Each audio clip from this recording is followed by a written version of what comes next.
From Trichomes Studios, I'm Jesse Betend, and this is The High Ground. On this show, we talk to the leaders of the cannabis industry, everyone from CEOs to farmers to public officials, anyone making an impact on the cannabis community and beyond. I think it's fair to say that there are very few things that bring people together quite like food and cannabis. And the very first time that I tried an edible product, not something that I got like wrapped in tinfoil from some guy at a punk show, but a real professional cannabis product. It was this chocolate bar that I got from my next door neighbor's older sister who went on a trip to California. It was wrapped in this beautiful brown packaging, and I remember just kind of holding on to it. It sat in my sock drawer for a few months because I was waiting for like the perfect moment to try it. When we finally ended up eating it, it was on a trip back to Ohio with my girlfriend at the time. I was meeting her parents for the first time. I was super nervous. After we met the parents, we went and met some of her old college friends, and I brought it with kind of like the college version of like bringing a bottle of wine to dinner. I was just really grateful to have this thing that I could share with everybody. It's something that will stay in my memory for a really long time. Well, today we get to meet the maker behind that chocolate bar. Kristi Palmer is the co-founder of Kiva Confections. And while it might be a bit of a stretch to call my story a love story, the founding of Kiva actually genuinely is one. We'll get into her story, how the company came to be, and how they've managed to remain resilient for nearly 10 years. Kristi, thank you so much for joining me. Thanks for having me, Jesse. Happy to be here. So, Kristi, you first met your co-founder all the way back when you two were first in photography school. Can you tell us the story of how you guys first met and what led you to start Kiva? Yeah, absolutely. So Scott and I, you're right, we met in photography school back in 2005. We were just talking about this yesterday. The first kind of time that we spent together was photographing a wedding. He had asked me if I wanted to join him in San Diego. He was shooting a friend's wedding down there. And so we jumped in the car and drove 3 hours round trip from Santa Barbara down to San Diego to photograph that wedding. And it's kind of funny because our first interactions together were working together. And we just totally hit it off and got along really well, had great conversation there and back. And it just, it was like a match made in heaven from the beginning. And so, we got started working together there and then moved up to the Bay Area about 2007 when we graduated and the economy was tanking. And to make ends meet, we were trying to have our photography businesses up and running. We were both shooting weddings. Scott was shooting hotels. And so like any kind of starving artist couple, we started a backyard cannabis cultivation at the house that I grew up in here in San Leandro, the house that my dad still owns that we still live in to this day. I'm in this house right now as we speak. And going from this sort of backyard experiment to making your first product, what were those early days like? Yeah, so the cultivation was interesting because it got us into the dispensaries. We were not natural born indoor farmers by any stretch of the imagination. And so we realized we really had to pivot. And there was just so much opportunity you could see in edibles at the dispensaries. So just like you mentioned in your intro, the products you had at that time that were available to consumers were those saran wrap brownies or Rice Krispie treats with no labeling and no testing, no consistency. And so we identified that opportunity, my husband and I, and decided that edibles really had a lot of opportunity for innovation. And they could be done professionally, they could be beautifully packaged, and they could look like products that consumers were used to finding in the stores that they shopped at, right? At a Starbucks or a Target or any traditional retail environment. Consumers are used to a certain level of product quality in the items that they purchase. So we really wanted to elevate edibles to create a better experience for them. And did either of you two have any professional culinary experience? No, we didn't. I like to say that we were that we're big fans of chocolate. We like eating it. But beyond that, no. We didn't have any culinary experience. But we were certainly desperate. And we were, fresh out of school. We had a lot of enthusiasm. We were certainly very naive, which I always think is helpful when you're starting a business. And so, yeah, we just kind of we didn't really have anything to lose at that point. We didn't own a home. We didn't have kids. I think we shared a car between the two of us. Scott's old high school car, and we lived, essentially at home. And so I think we went a few, maybe 6 months without paying any rent to my dad who owned the home. So, we were able to start Kiva just very scrappy. Here in the home kitchen, we could work around the clock, which we did.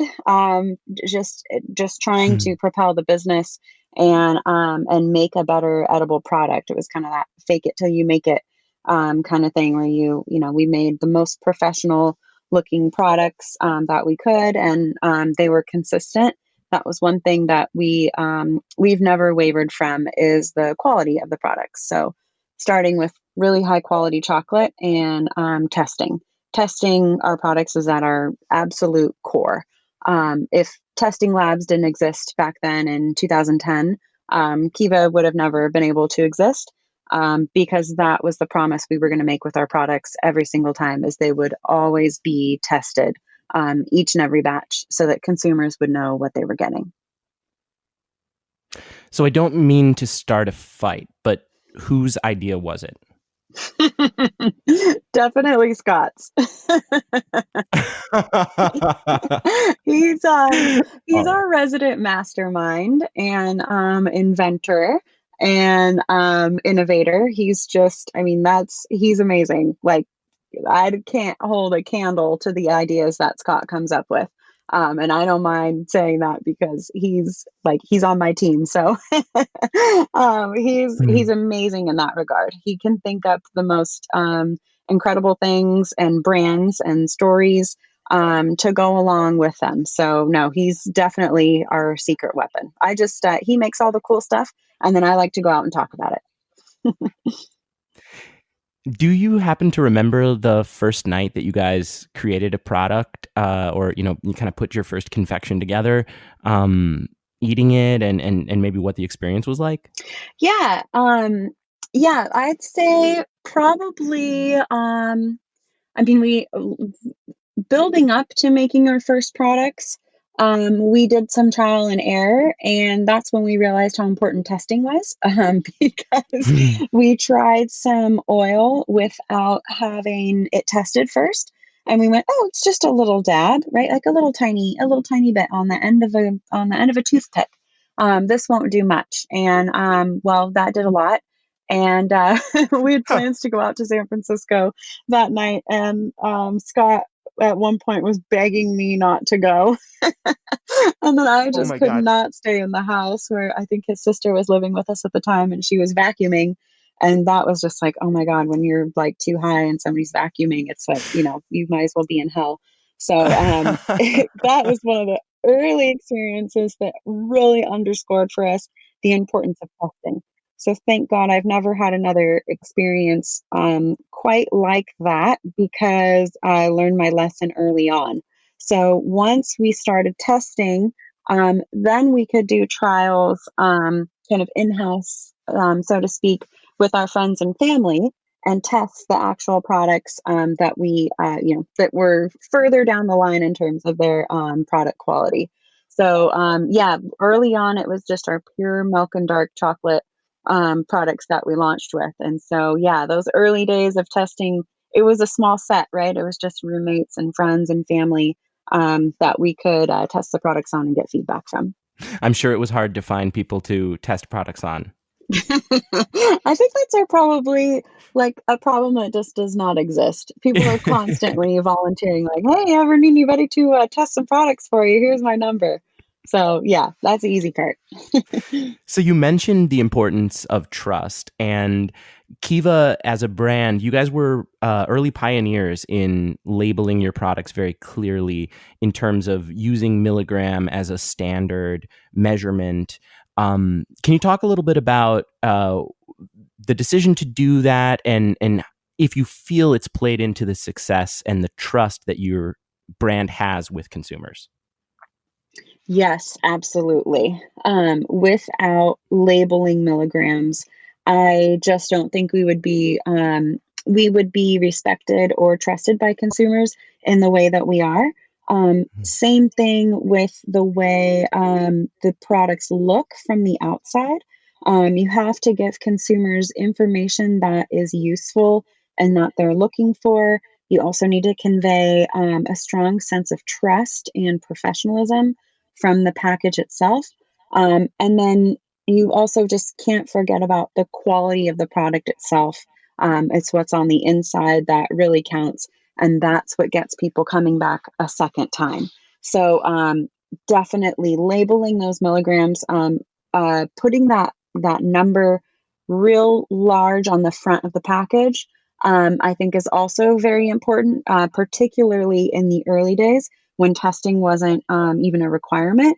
We led with our milligrams of THC, so you could alert the consumer that this product, it has a number on it for a reason. Also has a cannabis leaf and says contains cannabis. So there were some things we were trying to do to really catch people and force them to pay attention to the information that was most pertinent to them having a positive experience. And labeling with milligrams is just the start of that. That's the start of that education for the consumer. And how quickly did you see the rest of the industry sort of follow suit? That took a while, actually. I thought it would happen fairly quickly, but it took a while. I would say some of our closest competitors were certainly testing and displaying milligrams. So it was important to some consumers and to some set of people purchasing cannabis.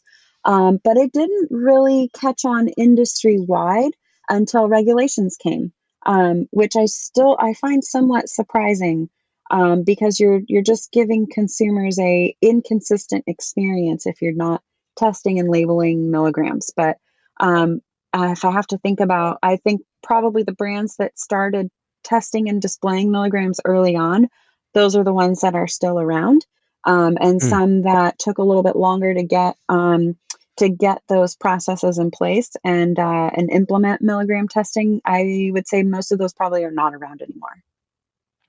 I think it's interesting because one of your guys' most popular products are the line of sort of microdose edibles, the blueberries and infused products, and some of these things that really target people as like, this is not going to overload you. It's a controlled experience.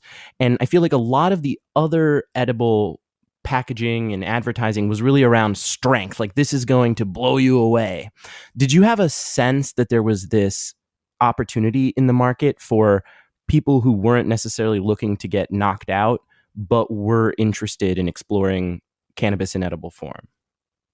Yeah, certainly. Certainly. So when we think about our products, especially back then, and how to go to market, what strength, having an item, um, having an item that was dosable was absolutely paramount, because those were the products you could actually share with somebody.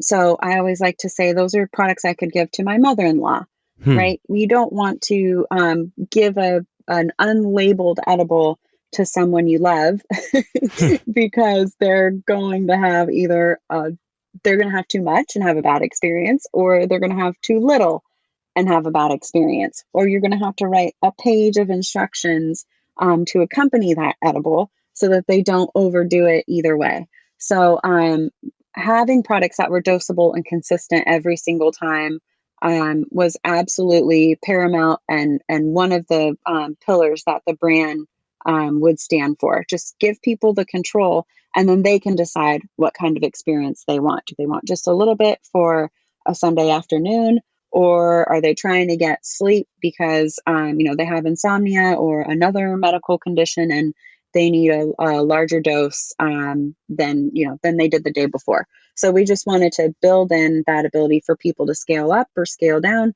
based on their needs that day. I want to shift a little bit to talking about what's going on in the world right now. Obviously, there's a lot of confusion and uncertainty with many of us around the country being quarantined at home. What's your quarantine situation like? Yeah, so I just had a baby about 8 weeks ago, a little over 8 weeks ago, Oh, wow. and so yeah, so we're excited to have little Ellie at home. And so that was, I guess, already going to have me in quarantine. So now I'm really quarantining. But the rest of the company has been quarantining as possible or where possible as well. So the corporate teams are working from home. We limited travel very early on, so everybody's just hunkering down. And then we are deemed an essential business. So the team is still able to show up to work every day with certain safety procedures. You guys are in a slightly unique situation from maybe some of the other organizations that are operating strictly with cannabis because you guys do have food. I'm curious how this is affecting your suppliers, your partners, all of the other people that help get your products into the hands of the consumers. Yeah, so we've been lucky with our suppliers. We haven't had any interruptions that are detrimental to the business, and we've been around a while. So just about 10 years now. We're going to have our 10-year birthday this year, and Hmm. so we've worked with many different suppliers over the years, and so we have strong relationships throughout the supply chain, which is wonderful.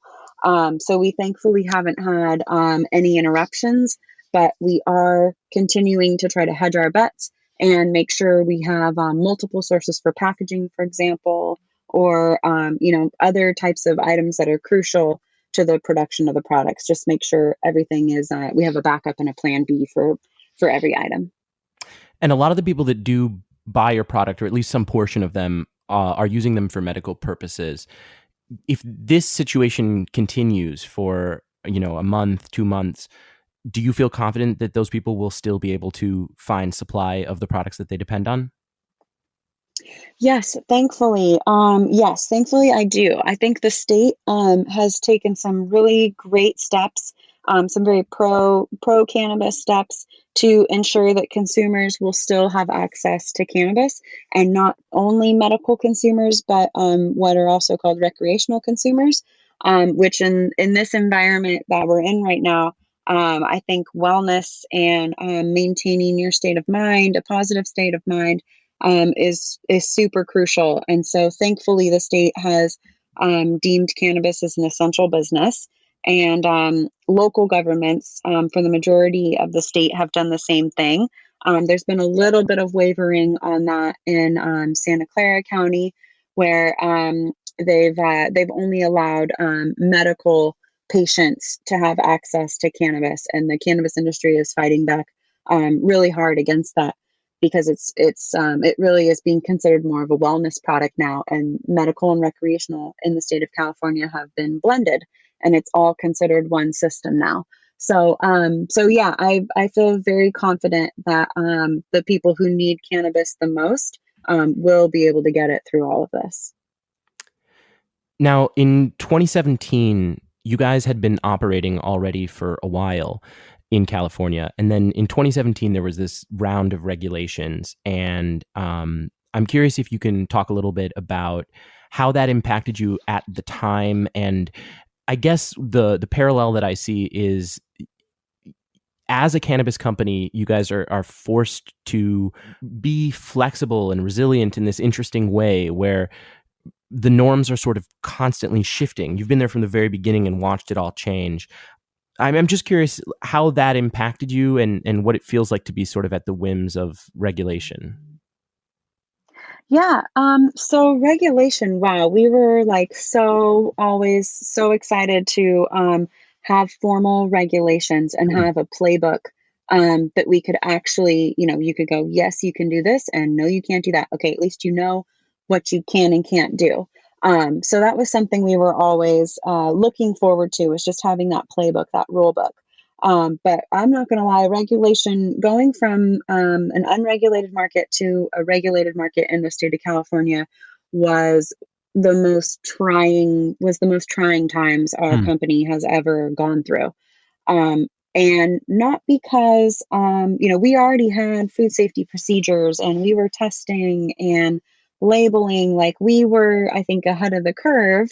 Um, but it was so much regulation all at one time, lots of tracking procedures, licensing fees, paperwork, reporting, cages in our trucks, and just, I mean, just it regulation touched absolutely every component of the business.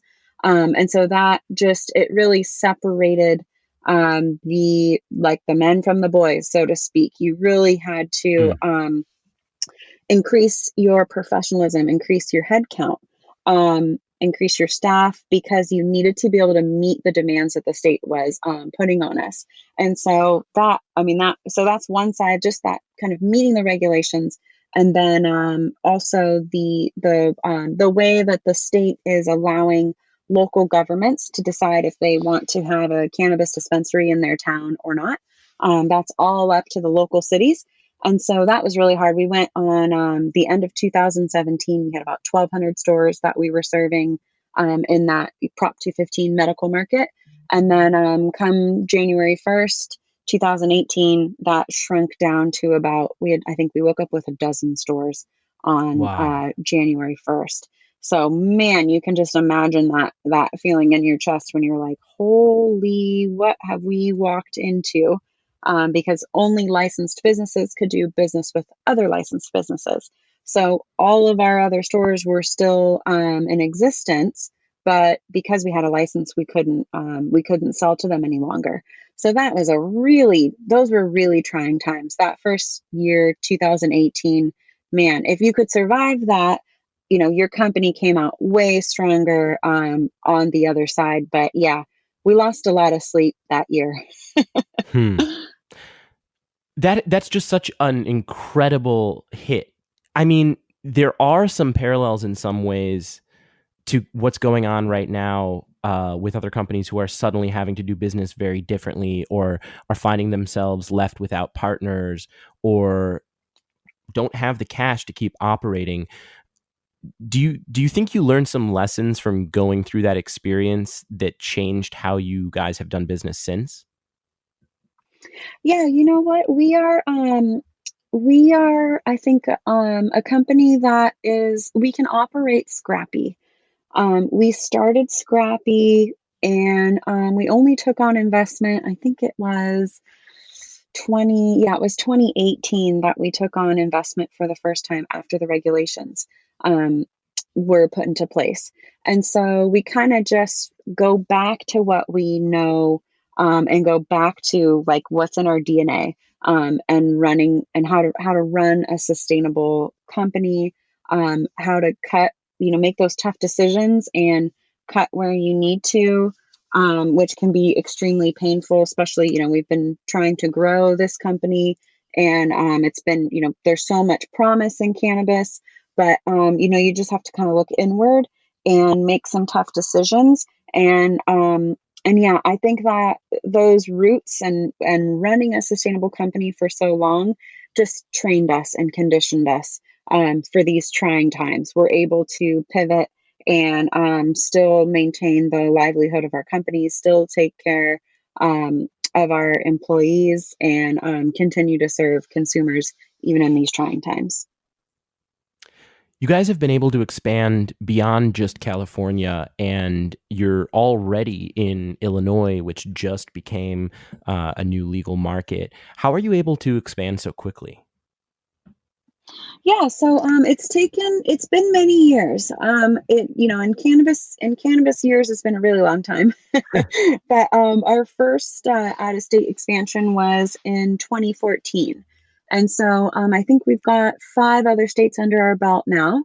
And so we've added essentially a state a year to our family, or to our reach.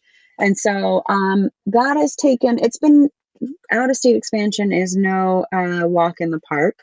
It's just been this year that we've really beefed up that team and added some support. Otherwise, it was operating on a shoestring, as we were really focused on California. And if we thought, if we can make our company and our products successful in California, then we can roll them out into the other states. They've been kind of tried and true. And it's difficult too, because each state is its own market, and you have to produce the products in that state. So we have to go out and find those partners, make sure they are properly vetted, that they're incentivized the same way we are to produce quality products. We have to teach them, help them troubleshoot, figure out who buys the equipment. It's like starting another business in another state. And so that's been, out of state expansion has been very hard. But I think we've been successful at it because we always put our products first.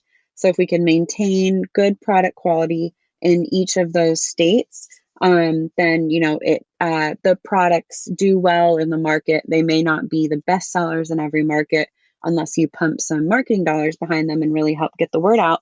But at least you're maintaining your brand and growing your brand awareness nationwide. Are you able to tell our listeners perhaps what the next state you guys might be targeting would be? Yeah, we've been Massachusetts has been on our list for some time, and we've been trying to find the right arrangement out there for us. So Massachusetts is really interesting. I think New York and Florida are also very interesting states because of population, culture. They'll be really great marketplace, and really great marketplace for Kiva when the time is right. So those three states look really interesting. Do we have a general roadmap of when that might happen? Oh man, if you had asked me when we would have been in Massachusetts 3 years ago, I would have said at the end of the year. So maybe by the end of the year, Fair. we'll see. What goes into choosing a new state? It sounds like there's a lot that you have to take into account in terms of partners, local regulations. You touched on a lot of it, and I was literally going to ask you: is it like starting a whole new business in every time? And it sounds like it is. But what are some of the factors that go into picking the next place? Yeah, I think the regulatory environment is just that's a reality, and it is an obstacle to navigate. So some states only give out, 10 licenses, or some states don't allow for a wholesale market. So you have to be vertically integrated, and you can only sell what you produce and manufacture yourself at your own retail stores. So then, if you're looking for a partner in a state like that, you want to find somebody with the most retail stores. Well, if they have, 30 retail stores, then how are they going to allocate resources to something as specialized as edible manufacturing, right? It's easier to grow and sell flour, which is still a more popular category, as well as vape, a more popular category than edibles. So those are some of the challenges that we have to navigate when looking at another state. You guys have an interesting history in terms of marketing your products when it came to Instagram. I'm curious if you could kind of tell us a little bit about that story and what it was like to be one of the larger brands on a social media service in these early days. Yeah, our Instagram's history, yikes. It's like a really bad dysfunctional relationship. Oh no. we we started our Instagram page, and it just kept getting shut down. and shut down over and over and over. We had like Kiva Confections underscore 1 through 10. Oh my God. And so it was painful, because we were doing our absolute best to follow Instagram's policies, and and we felt like we were doing that. Not offering anything for sale, not showing any like smoking, or keeping it very education focused, not talking about pricing or discounts or anything like that. And yet our page just kept getting shut down. And so we made a few attempts at sending them a very, impassioned letter to have our page brought back. And eventually it did. And, we are now a verified page on Instagram, which is a really big deal. So it's been a long and bumpy, painful journey, but I think it just all needed to kind of it just needed to come in time, and we were, just by being a cannabis company trying to educate, we were pushing the envelope just simply by existing. And with regulation on the state level, that really makes ancillary businesses feel better about having cannabis present within their service offerings. So that those regulations, that kind of recognition from the state that these are legitimate businesses, that has really helped kind of bring up our reputation and give us some staying power on platforms such as Instagram. And you've continued to use influencers on Instagram.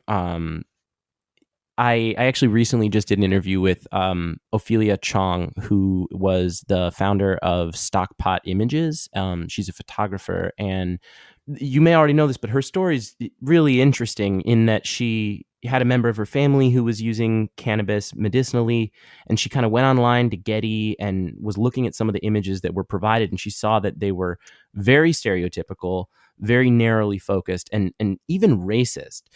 The keywords and the marketing around the images that were being sold were very negative. And that kind of was the impetus for her to go out and start this photography company that would just show cannabis being used by all sorts of people and diversify the sense of who this product is for. I'm curious if you have thought at all about in your own product packaging and in the way that you've kind of talked or portrayed the company. Is that something that you've thought about at all? Like who your consumers might be and the relationship you'd like them to have with your product? Absolutely. Um, who we're targeting is, it's somebody who has either a medical condition or just a curiosity about cannabis, just looking to unwind at the end of the day.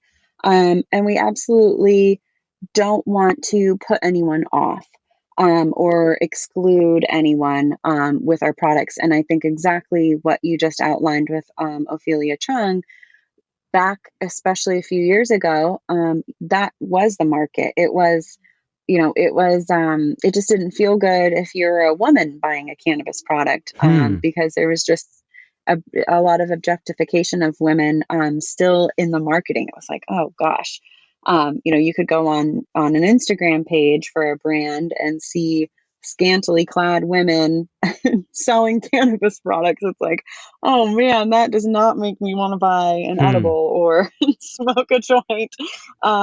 It really excluded a lot of the market. And so I think it's important now, not just for Kiva, but for all companies. If they want to reach the full market, they need to be sophisticated and respectful in the way they bring their products to market, right? I mean, if you go to Target and look at the products on those shelves, they don't ever act like cannabis products used to act 5 years ago. They're professional and they appeal to the masses, and they are sophisticated in the way they bring themselves to market. So yeah, I'm really glad to see that type of marketing going way out of style, I don't think we'll ever see a resurgence in that type of imagery and marketing style, thankfully. You guys recently launched the new Camino CBN gummies. Can you tell us a little bit about who that is targeted for and who you think might get some use from it? Definitely. Our CBN Camino is our sleep Camino. So the flavor is midnight blueberry. And those are 1 milligram of CBN and 5 milligrams of THC, which in our testing we've found is a great ratio of cannabinoids for sleep. And so those products are awesome for people who have a medical condition of insomnia, or really just anyone looking for a great night's sleep. And what's awesome about edibles and that product in particular is that it lasts so long. So that's something you can take an hour or two before bedtime, and then you'll feel the effects for the next, depending on the person, 4 to 6, sometimes 8 hours, depending on your body composition and how much you've consumed. So that's a really great product. It's done really well in its first few months. I'm getting a lot of great feedback from people. I suppose my last question for you is just what's next for Kiva? Yeah, I think in the next few years, we've got so many ideas for new products. We were hoping to launch a lot of those in the next, 6 to 8 to 9 months. But with sort of the uncertainty that is the reality in the world today, we're focusing in on just one that we hope to launch by the end of the year. So that will be really exciting to get that out in the market. It will be a new format for us and a new product type. So we're very excited for that item. And then in the longer term, continuing to innovate and create cool stuff. That's what we just love to do. That's what Scott is so great at, is just coming up with really cool, innovative new ways for people to consume cannabis. And so we've really doubled down on that mission. And we've got an amazing R&D team. We've got lots of expertise and talent in that department. And so we're super excited to continue to come up with really cool ways for people to consume cannabis. Can you give us a little sneak peek at that new product? Oh my gosh, I would love to, but no. Not yet. It'll be a confection. Fair. When it's ready, we would love to have you back on the show to talk about it. Awesome. I would love that, Jesse. That would be fantastic. Kristi Palmer, president and co-founder of Kiva Confections. Kristi, thank you so much for joining me. Thank you, Jesse. You can find more cannabis industry reporting at trichomes.com, as well as more great shows like this one. If you're a member of the cannabis community and you have a story you want to share with us, please reach out. You can find the show at highground at trichomes.com. Please take a second to subscribe to the podcast and write a review. It really helps others find the show. You can also join the discussion with industry insiders and get your voice heard by joining the community at trichomes.com. Follow us on all social media, and we'll get you all the updates. The High Ground is produced by David Fortin. I'm Jesse Betend, and thank you for listening.